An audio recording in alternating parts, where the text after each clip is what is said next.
Purpose. Hello, welcome to Youth of Purpose, a show that is here to give you a platform to be able to share your ideas in as far as transforming Uganda is concerned. My name is Ivan Tumkunde. Welcome to the show. Today we're continuing with our conversation from where we stopped last week. We are talking moral degeneration, and where we had reached were on a conversation where at most times in institutions of learning or in life, it can be a workplace, you'll find people whom we can call mentors, and they will give you different options of life to choose from, and you can be able to choose your paths. Belinda was telling us about the paths that she was given, the different choices. Picking from where we are, Belinda, you are given different options. So, with the three options I was given, which was you either sleep around with whoever, you either take alcohol, or you either get closer to God, perhaps it will be a way of sorting your mental health in the university. I started weighing the options.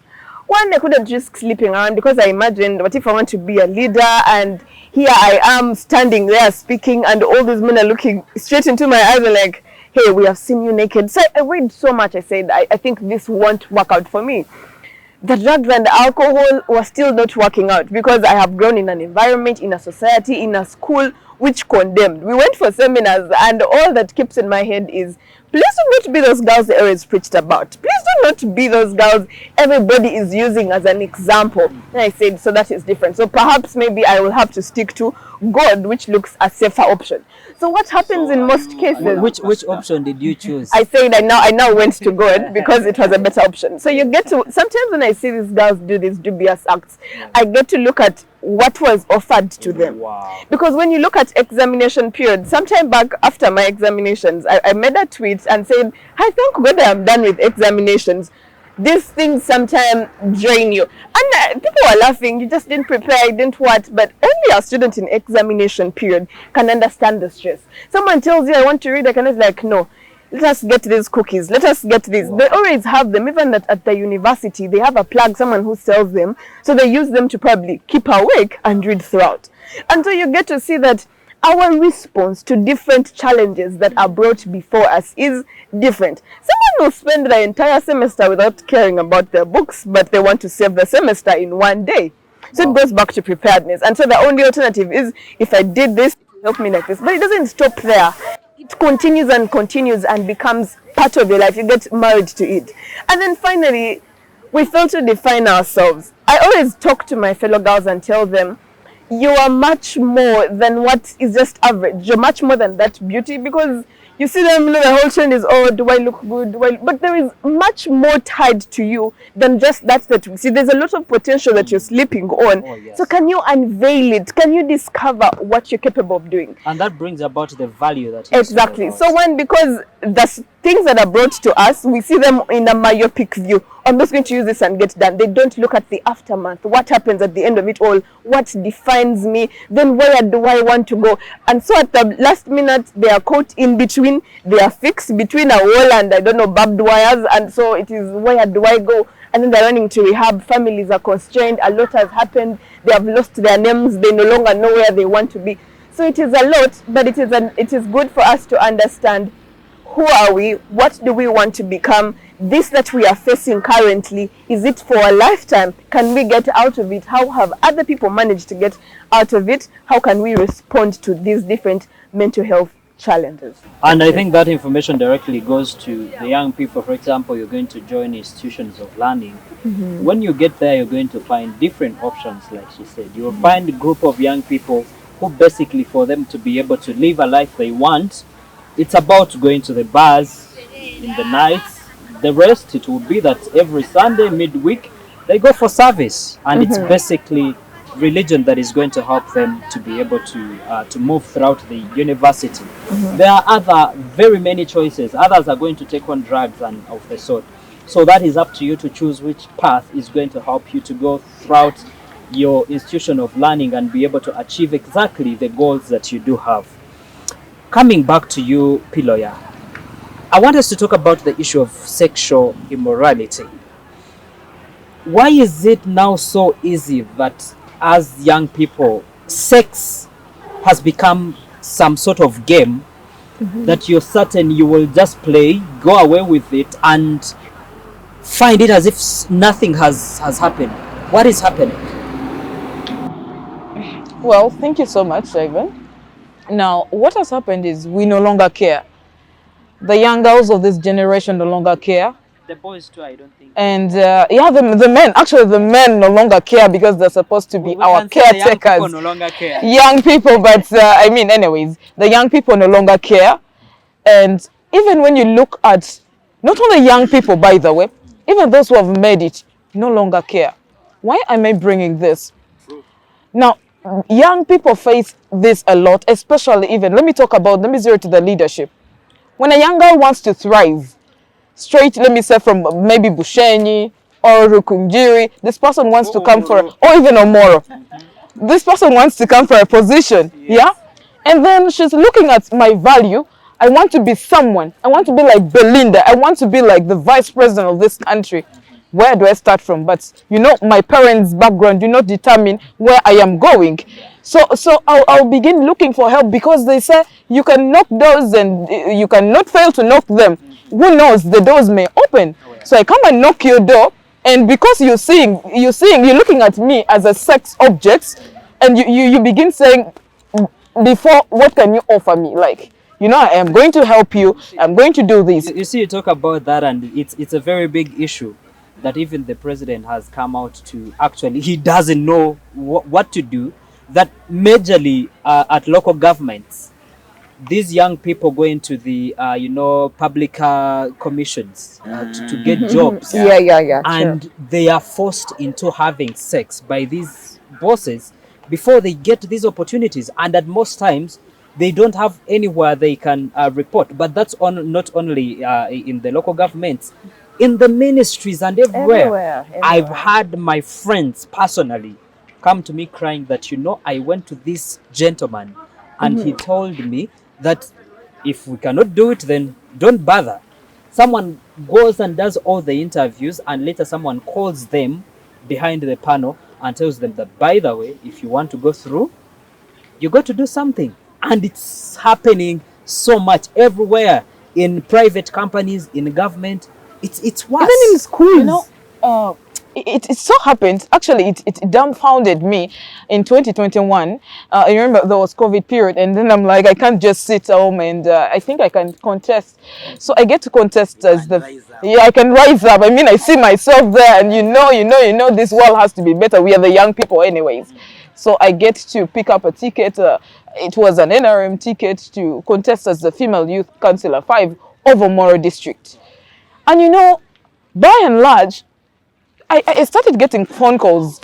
Hello, how are you? You know, this. We want to support you here and there. And I'm like, you want to support me? So what do I do? Like, you see, we have to meet here. I'm like, you want to support me and you want to meet me where? What is that? I mean, I was faced by somebody who came and even told me, I will fight you. And I didn't know the whole genesis of the whole story until later on I get to trace it, the genesis, and I got to understand it was all because probably I didn't give in to somebody, you know. So this is not affecting one person, it's affecting very many young ladies out there. And even the men, by the way, they are faced by the same. You see, yesterday we had a discussion. We had some conference, and in that conference an issue of sexual harassment actually came up. Wow. And they were trying to the men were trying to say that it is a win-win situation, that when I come to you and because you have accepted, that means that I have not harassed you. But I'm like, not no, looking at the vulnerability. yes, not looking at that aspect, that because I am lacking and because I see myself somewhere and because I need to thrive, I will really give in, but my mind is telling me that this is not the right thing. But because I'm vulnerable, and because I can't speak out, because the society will condemn the act, and they'll look at me as the young girl. That's why we said the young ladies are affected most. The men, obviously, at some point they are ignored, but the young women, the society will condemn them mostly. So this is actually an issue. Now, secondly, let's look at the universities. You want to thrive. Linda is shaking her head. You want to thrive. I understand it. Wow. You're doing the Because I've seen degree. friends Yes. suffer. Your parent wants to graduate. I mean, you're coming from Amora all the way from Palea Town Council You've had your 3-4 years, for years, and there is just a one retake. and your parents are like, we have started organizing the ceremony. You have to graduate. You know, the whole village knows that you're graduating this year, and there is that one retake that is holding. It's about to hold you until the victory. Actually, sometimes it's not a retake; it's missing marks, Oh yeah. or someone makes you fail intentionally. Yeah. But also, you know, I got a call. You know, you have just finished exams, so I got a call from one of the colleagues is at main campus, and he was telling me, you know, Barbara, I am faced with this challenge. That you see, what if at this point a retake comes by? You know, we are finishing, and a lecturer calls you and tells you, I know your registration number. You know, there are those common students. Oh yeah. They're like, I know your registration number.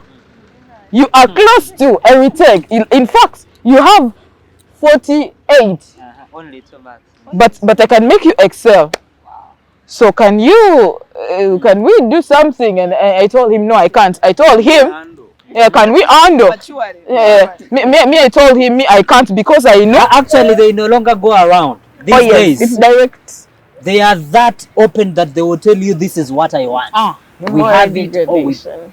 Or you get your retake. Yeah. So this guy told me that, you see, you've had like 4 years. So are you going to hold on to that? I told him my future is not locked onto a lecturer's door. So because my future is not locked and the God Almighty has the future fixed, even if 10 years I'll spend in law school, but also I have other things that I'll be doing, because then my future is bright. Now, what am I telling the young people out there? We are facing this as young ladies. We are facing this as the males. A couple of years, actually last year, I saw one of our WhatsApp kind of screenshot that was sent to one of the ladies who posted on our status. And this was a lady who had thrived, someone someone you would really honor and respect. And I was trying to say that, you know, we need to get these boys out there, I mean, for a weekend. And there is this one who is too good here and there, and they were talking about the, you know, and this young man, because he's at campus, he wants to thrive, to be there in the future somewhere, but he's lacking, he'll just fall into the trap. And you know, the question was, the other lady asked that, but you are infected. What you infect the lady, the other gentleman with AIDS? And then she laughs about it, and she's like, he'll take ARVs. So do you see the world we are now living in? It is really totally decayed, that we have to hold ourselves at some point accountable, yes, but also we have to look into values. What do you stand for? Even at the point of death, what do you stand for? My father often tells me, principle is key. One time he actually sat us down, me and my brother, and told me, what is the meaning of principle and what is the meaning of responsibility? So we sat, he said we should translate it in our local language. You know, we speak a lot of English, and so at times we get to mix up things that ends up messing us around. So when we sat, the local language refused to come. Wow. So the English refused, in other words. Yeah. And then he told us that, you say, principle is that thing you will hold onto, even to the last breath. You will hold onto that thing. It is actually, value is embedded in it. That is a principle. Then responsibility. Yeah. So, and responsibility Yes. is that thing that they will see in you. That even if Ivan is moving, he walks a responsible man. That even if he talks a responsible man. The way Ivan dresses, he is a responsible man. The way Belinda, probably, she relates and all that, she is a responsible person. That is responsibility. And I want to urge all of us that, you see, responsibility and principle, if you have both of them married together, you'll be able to keep future your is values. bright. Yeah. Thank you so much, Piloya. We go in for a break, but take home as we go in for a break is that as a young person, you need to have that value, a value that you attach a principle and the responsibility. The three will be able to help you to move right on track. But also, I want you to understand that from what she was talking about, it's not just that someone is going to, have you just for a moment and you have that job. It's totally wrong. You will have it, and then what these guys do is he's going to tell his fellows that, by the way, for that one, just get her in the corner So and it's a she'll be able to give in. cycle. That's it. The other one will also connect you to the other one, and before you know it, the whole workplace or the whole school actually will have used you. You're embarrassed. And when that happens is when you lose your value.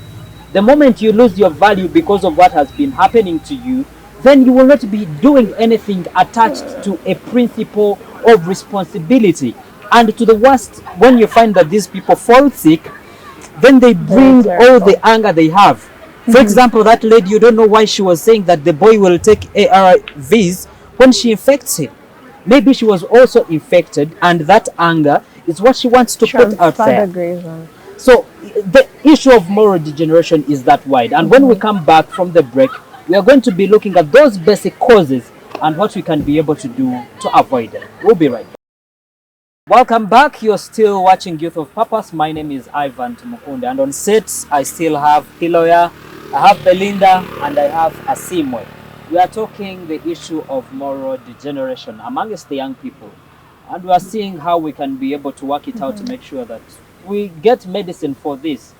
I was talking to young people mostly about the issue of drugs, and a number of them were telling me that actually nothing can be done to the level of which they see the issue of drugs. They think totally nothing can be done and we should just leave it out there, which I don't believe is right. We cannot just give up on our generation like that. Still talking about the issue of sexual immorality. Belinda, you are always shaking your head, and tell us Yes, what is yes. happening, and what are some of those stories that you've had in as far as the issue of sex is concerned. Well, about the issue of sexual immorality, I've been in spaces with so many girls and I've listened to them pour out their hearts, and it is hurting and painful to every girl, because an open secret is that at every level, at every age, at a certain point as a girl child, you either face it or a person you know faces it. And for example, there's a time recently we had, we're talking about academic freedom and freedom of expression in universities with the American Bar Association. And I happened to be on the panelists representing the students of Gulu University. And so one of the news reporters makes a comment and says how he got a call from this girl. This girl was being sexually harassed by this guy. And I think, yeah, something in that line. And so this girl goes to this guy because he's a news anchor and says, so what do I do? So what this guy does is he confronts this lecturer and tells him, you either give this girl the right marks or else I'm going to embarrass you. So this guy's like, no, can we negotiate things between me? And he's like, I have all your voice notes. I have everything that you've been sending to her with me, enough evidence. If I tell the story on this, you're gone. And so this guy continues and what, and then finally says, okay, I'll deal with it. However, it ended there. And this is where all my fellow students came out and saying, you're a dangerous man, a threat to this generation, and a dream killer. Wow. Because this man has left unchanged and bothered. He has been left to continue doing what he has been doing, probably now in a smarter way. Because, okay, I sent voice notes, I sent pictures, they will capture me here, but perhaps I changed tactics. And so the thing is not so. We have students, you've seen people go to apply for jobs, but they reach there and this is what you have to do. So there's this one time I happened to attend a Women in Leadership space organized by UN Women. And these women were talking about this challenge. It's like, you young girls that are coming up in these leadership spaces, these men are going to tell you, perhaps, I can help you here. I can take you through this whole thing. I can help you gain status and come and join parliament. However, you need to sleep with me. And it's like, that is a major thing of pull her down. You'll never speak on the floor of parliament. Like, you're seeing so many women there quiet. Wow. You don't know why. How do you come up to speak on something? Everyone is looking at you and you're telling us how they have names. They tell you, did you pass by a Chisoro? Oh, no. I think you should. I think pass by a Muwende. That one it's a slippery slope. Very easy. And so you get to realize that you feel, I don't know how to really bring it out, but your worth is taken. You're robbed of everything. And so you cannot come up and even speak in society. So it goes that deep. Even the men are suffering these things in institutions. Yeah. A lecturer is fighting you because he wants your girlfriend. This is your girlfriend. You probably met at a bar, almost came into fights with this boy, and there you are, not going to graduate. And it is an entire cry. But however, I would like to say that I don't know whether we shall have time for recommendations, or I can. Sure, we will. All right, but on that note, I'd Yeah. like to say it is too much. I think these people in these offices should know. I don't think they got into those positions the same way. They should extend the grace that was extended to them to other people. It does no harm for you to give credit where it is due without tying this knot to them, because next time it is your daughter, it is your sister, and you will not like it when the game changes and you are the victim. Coming to you, Asimwe, how does the people that we do relate with, or say the community where we come from, but also the things, for example, that we see on a daily basis, talk about the media, how does that affect our morals? Thank you, Comrade Ivan. Just for the past recent, you are aware that globally we experienced the COVID-19, and that's when we had each of the young people and the elders turn back to their communities to stay much more together close.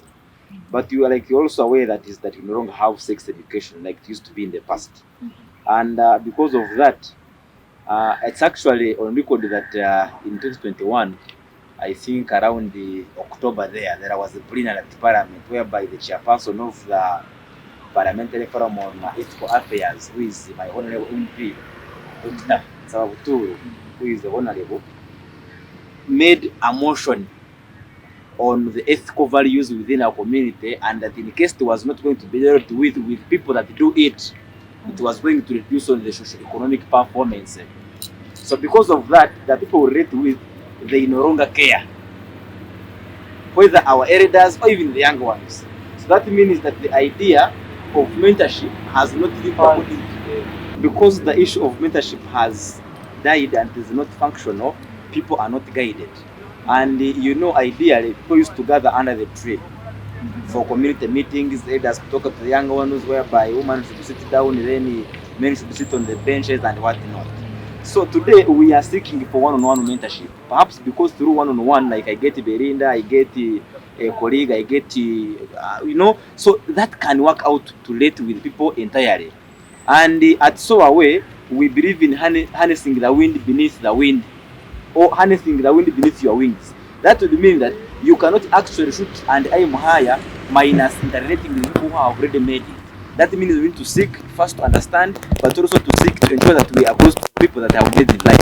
That's why you see when there was a conference in institutions of higher learning in Chambogo, Makerere, Gurira, where there should be an assurance that they bring somebody who has made it. For example, you have seen people on panels, they bring like maybe a person who has made it according to the young people, maybe the former presidents, maybe like you see they bring like Honorable Nobati Mao, because they think they have made it through their student kind of days. So they have been able to ensure that they transit information and disseminate to the young people who need it. Now your question was, how should the media come in play? You remember that had it not been the role of the press and media, I and you couldn't know that it was actually the black Negroes in America who were fighting for the rights of them. You are aware that in 1950s, a black man, Martin Luther King, championed to fight for the freedom of the black Americans in America, drawing the lessons from how Mahatma Gandhi had done it in India, non-violent, the Gandhism method.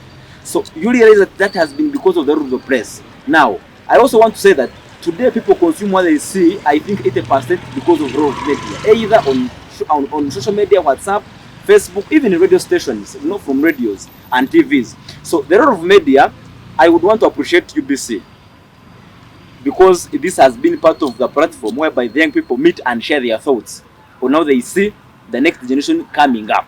So I think UBC has championed a platform and a generation whereby these young people should be able to understand and share, disseminate information. Right now, I want to believe that the person who is in Omoro, who is in Ikaraki, who is in Chisoro, where he come from, they should be able to watch us and say, oh, kumbe, this and this is wrong, and I think we should do the right thing in this kind of way. Now, what was the third thing? Basically, that's it. And I appreciate when you talk about the transformation that we do bring about as media. And I can tell you that the transformation we're doing as a show is not only here in Uganda. I get feedback from all over. I get people calling me from Tanzania, from Zimbabwe, asking me when the show is going to run. And therefore, I do believe that we are indeed transforming this nation. Basically, coming to you, Belinda and Piloya, as we give our concluding remarks. Basically, as young people, we are going to dress what we watch on TV. We are going to talk like the people we watch on TV. The behaviors, so much of what we do is going to be determined by what we see. And media is there to set agendas. So if the media does not play its role, that means we are going to be responsible for what happens. And if you look at the content that, for example, young people consume, it's a very, very, very big issue. And leave out only, broadcast media or print media, but look at social media. The content that young people consume, we like to be of class, we want to do Netflix, but you will find that you will do content on Netflix, they'll bring you a series, you do the first episode, second episode is okay, third episode is okay. By the time you get to the fourth episode, they bring people that are lesbians or gay. True. And you're already addicted to this content, you already have characters that you're following up. So you'll find yourself watching this content that might influence how you're going to behave. What can we do to make sure that the media does content that is going not to affect us? But at the same time, how can we make sure that we don't consume that content that will affect our morals? Well, it is a bit difficult for us to say, let us start with these people, the people that create the content and what. But can we as ourselves have a defense mechanism? In I think it was 2019, I was at Pregnancy Girls in my senior six, and we had a patriotism. It was Patriotism Week, and these people came to talk to us. One of the guys who talked about media mentioned something which I have never forgotten. He told us that everything you're seeing on TV is because they want you to perceive it in that way. If I want people to get used to, let's say, moving naked, then I'm going to put in a lot of money to make sure that we are broadcasting a lot of naked people, so that in your eyes and in your mind, inspiration, exactly, it looks normal. They're just developing and creating perspective. That is why even when I watch a movie and you're watching a movie and you see them bringing in a lesbian couple, I'm like, so they're bringing in this to show to the viewers it is normal. People are doing it. They're just breaking the barrier. So it goes to yourself. Do not take everything you see on social media as the truth and for granted. Because I see people who have watched probably, I've forgotten the name of the series, but they take everything as, oh, this person here was dressing like this and talking like this and behaving in such a way, they're queer, they're what, and it's fashionable, so I want to be like so and so. No, someone is just implementing or putting a certain picture and thinking into you, and then a level of acceptance. Exactly. So it gets back to we as the youth. One, what defines you? What do you want to be? Set your own agenda. Someone else has an agenda that they are projecting for you to understand. So set your own agenda and know it. And then lastly, when it goes to the sexual immorality bit of it, can we be persistent? I do not think that if I come to your office today and you asked for probably connecting, you asked for sex for the job, and I refused and still continuously applied somehow, because sometimes we got to learn that some of these people just do it to test you. Will you accept? When you give in, a win is a win. He takes it. When you refuse, sometimes he's not the only one on the panel. Sometimes you've actually already gone through, but they use it as a channel. So can we be woke? Can we be alert? Can we know as young people what should define us? What do we want? And just know that some of these things, or most of these things we watch, there are people trying to brainwash you. It is not reality. Stick to your African values. Stick to those things that you were taught and nurtured from the word God. These new things we are coming, don't know where you have come from, and perhaps do not care about where you're going. But your culture and society that has groomed you knows the best for you. Thank you so much, Belinda. Indeed, our African way has great value. In 30 seconds, what are your last remarks, Piloya? Well, to the young people out there, let's not forget that we are the young people and we are Africans, meaning we are the future of this country and we hold the values of Africa so dear. I have 3 things to say. Number 1, mentorship. If you are out there and you have made it, try and mentor the other person to also behave and carry the African value. Number 2, mindset. You are what you make of yourself. Try and thrive to the values that you carry and the goals that you've set before you. And number 3 is membership. We are all members of the African society, and so we need to strive hard to carry this value to the next generation. Thank you so much. Thank you so much. We keep speaking values and values and values. Definitely, the moment you value yourself, you have the principles that you're going to be following, and all that is going to determine the kind of person that you are. When you become the best person, then you can be able to mentor the others. You cannot give what you don't have, and therefore build in yourself what you think can transform this world.